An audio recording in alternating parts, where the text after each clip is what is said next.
Oh, here we are. Is this Deborah Briggs? Yes. Okay, thank you. Yama. My name's Deborah. I'm Gomeroi Mariana.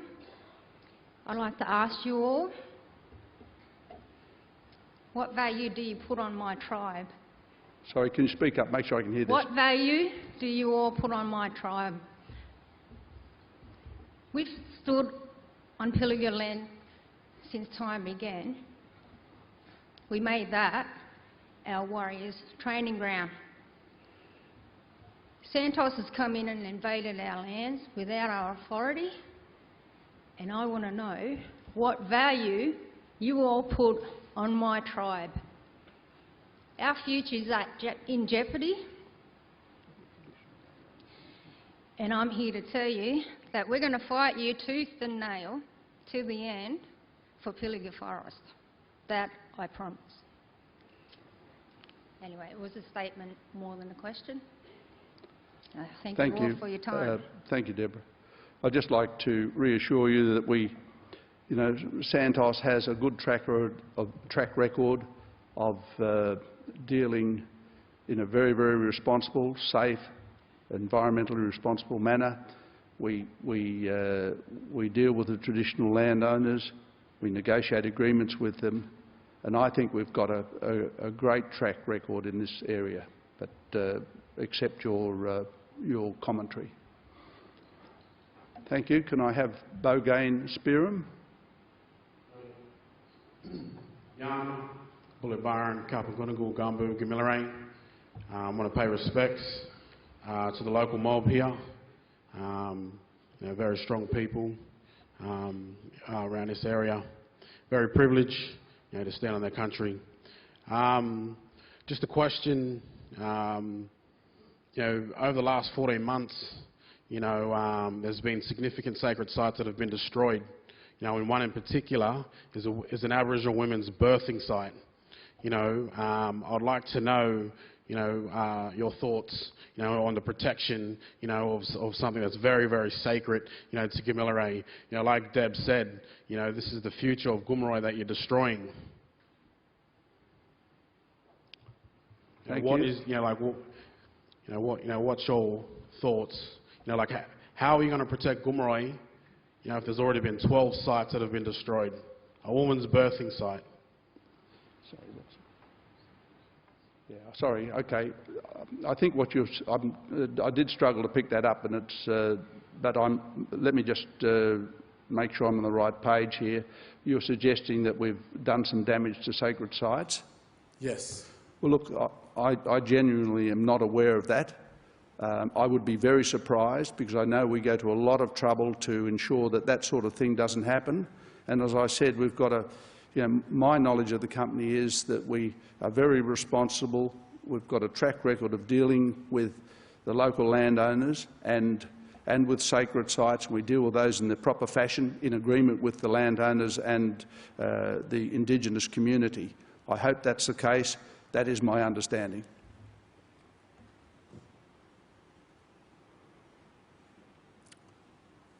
Thank you. Can we have Naomi Crystal Hodgson?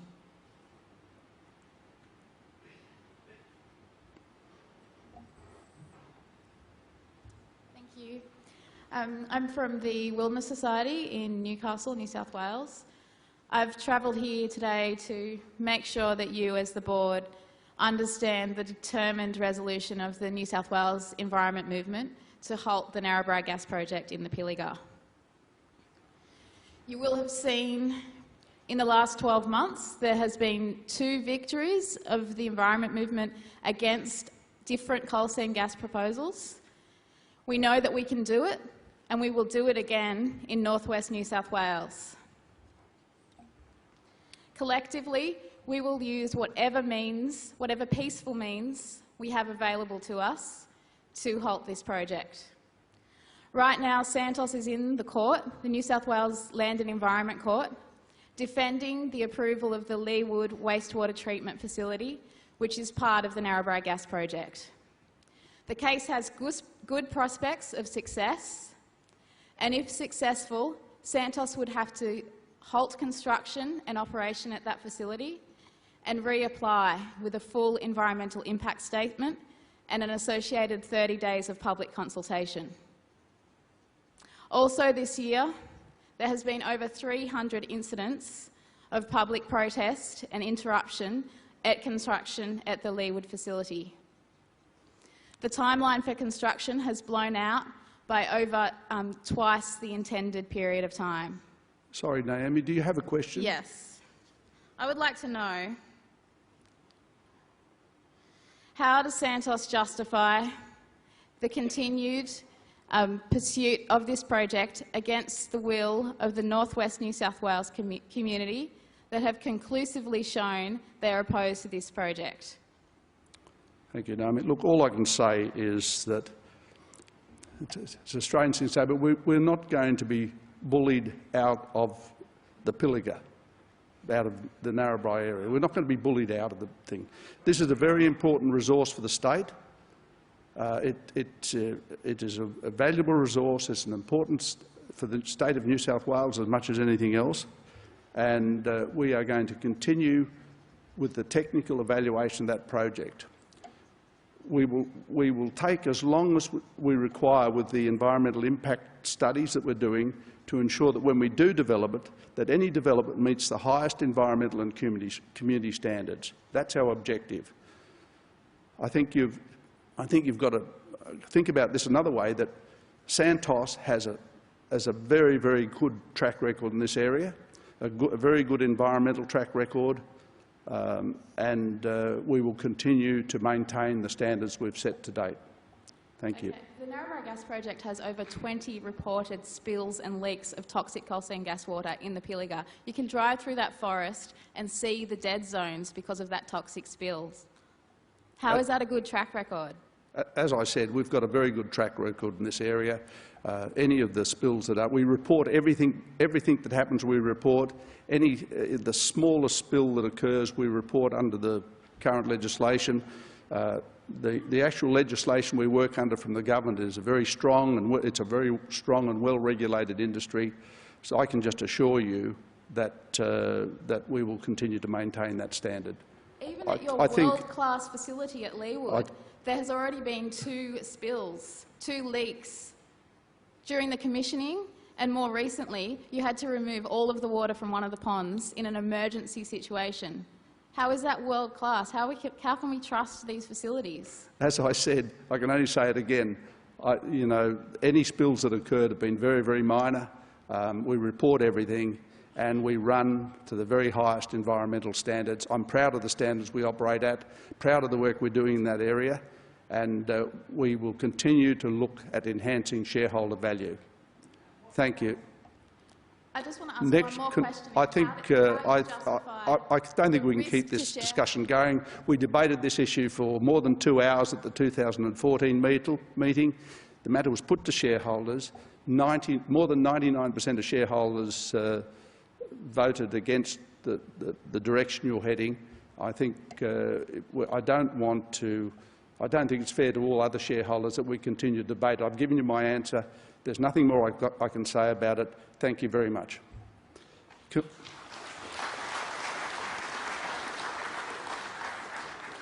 We move on to Freddie Brincat, please.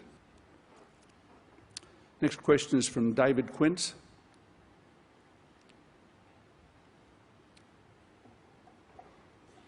Yes, to you, Mr. Chairman. My name is David Quince. I'm a councillor from Gunnedah Shire Council. I'm also chairman of a group called the Pilliga Gas and Pipeline Accord, which have got grave concerns about this industry on the Liverpool Plains, slopes and plains of New South Wales, some of our most fertile and valuable country. I was hoping, with the appointment of the new CEO and chair, Kevin Gallagher, noted that most of his work experience has been with Woodside, that he might come to this company with the philosophy that they carried them through, which was to steer themselves away from unconventional gas for 2 reasons. One, that it was uneconomical, and 2, because it was environmentally friendly. I beg to differ about Santos's track record as far as environmental breaches. I wrote a letter to the land which outlined some of these environmental breaches, and if you care to indulge me, I'm sorry I'll have to go through them. That in January 2010, Moomba, South Australia, an explosion Sorry, at David, Santos. can I just interrupt you for a moment? Could you ask a question? Can you have us the question, Well, please? it's getting to the question. That Thank you. Virtually, you've got a litany here of just unbelievable environmental breaches and disasters. To cut to the chase, probably the most major one goes back to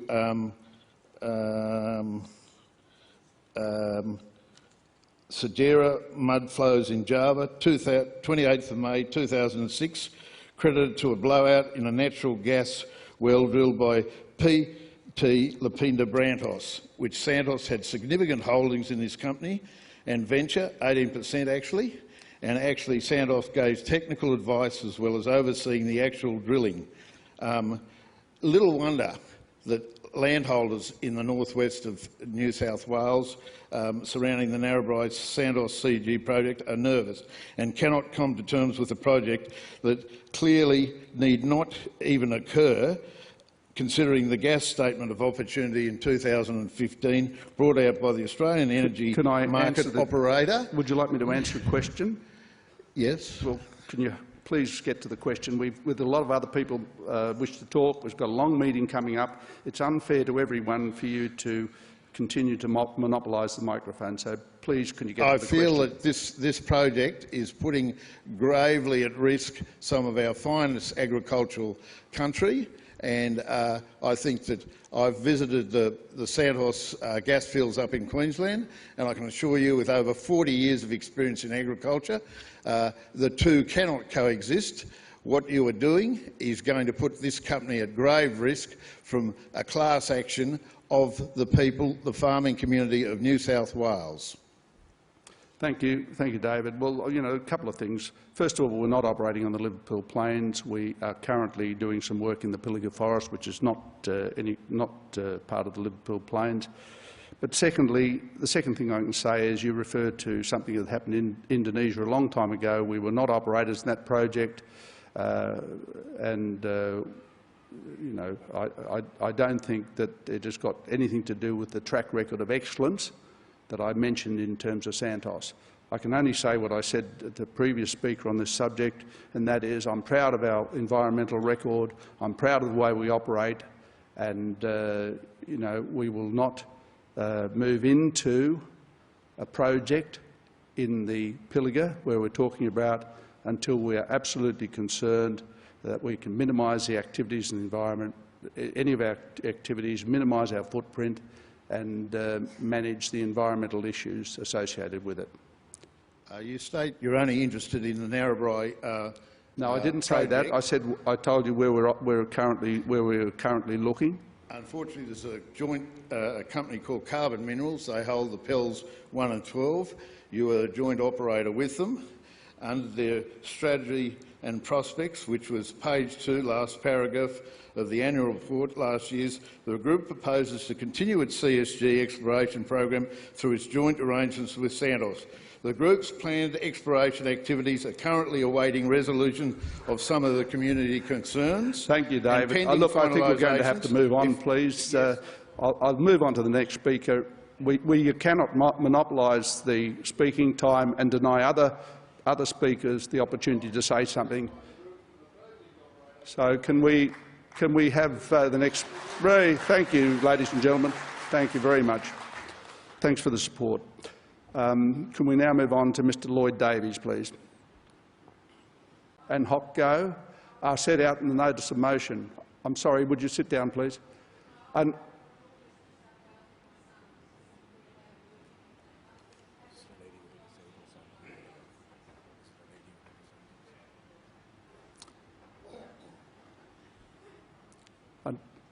Okay, look, I will stop for a moment and revert back to one last question for you, and this is the last one on the subject.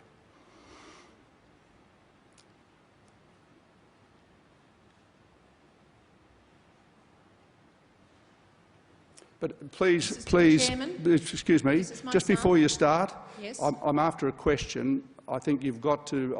I don't think it's fair to the meeting to roll into a large preamble. If you have a question, I'm very, very pleased to answer it. I will get to my question. This is from my son. He, at the moment, has cerebral palsy. He facilitates. He understands everything that's going on here today. He has written a question in preparation to come from Northern New South Wales today to present it to the board and to the shareholders. It says, "My name is Marcus. I'm 13 years old and I'm privileged to live in this wonderful country, Australia. I love my home and I'm proud to be a fifth-generation farmer. Our family runs beef cattle on multi-purpose sheep, which provide essential food and fibre to feed and clothe other Australian families. I wanted to come myself all the way from northwest New South Wales to meet you, and I'm here on behalf of my generation. I see this as a critical point in our future. I encourage you, board members and Santos many shareholders, to reconsider the true worth of the Narrabri Gas Project and assess it with an open-minded heart. My experience from living in one of your proposed 7 gas fields, by the way, Santos's interest in our area is nearly equivalent to the size of Tasmania. So we live in one of your 7 gas fields in the northwest, is that people have lost faith and trust in your company. They're familiar with a very different side of your company than what Santos presents on paper, and I urge you to listen to the concerns of the people. Country people, through their love and connection to the land, know instinctively that life treads a fine balance, and it's through this connection to the land that I've come today to urge you to see the importance water is to all life. During times of drought, which we've experienced recently, has been crippling and makes this reality tougher and clearer. Water is the key to life, and there is no alternative. Will Santos promise me with a written guarantee that their work will not contaminate or dewater my region? If not, why would you not stop right now? Because my future depends on it. In hope, from Marcus." Thank you very much. As I said, I don't think there's an answer to that question that's any different to what I've said before. We acknowledge there are some community concerns, but our record does speak for itself. We're a responsible company. We've got a proven track record of safe operations. The industry is very well regulated, and we do everything we can to minimise our footprint. That's all I can say. The EIS that Santos is yet to lodge has one critical component, and it is community. And the community in the northwest have actually asked at a grassroots level what they feel about living in a gas field. The response has been overwhelming, and I think it's only fair your shareholders understand the risk of this project potentially not getting up because of 3 million hectares now covering the northwest, completely encompassing your project, at a response of 96% of those that live there reject Santos's plans to turn our northwest into your gas field. Okay, thank you. All right, let's move on to the election of directors, re-election of directors.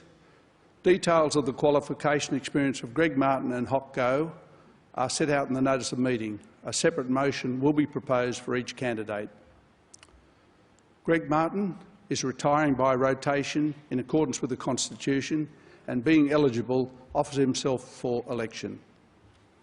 Greg has been an independent, non-executive director since the 29th of October 2009. He is chairman of the People and Remuneration Committee and a member of the Audit and Risk Committee. I now invite Greg Martin to speak.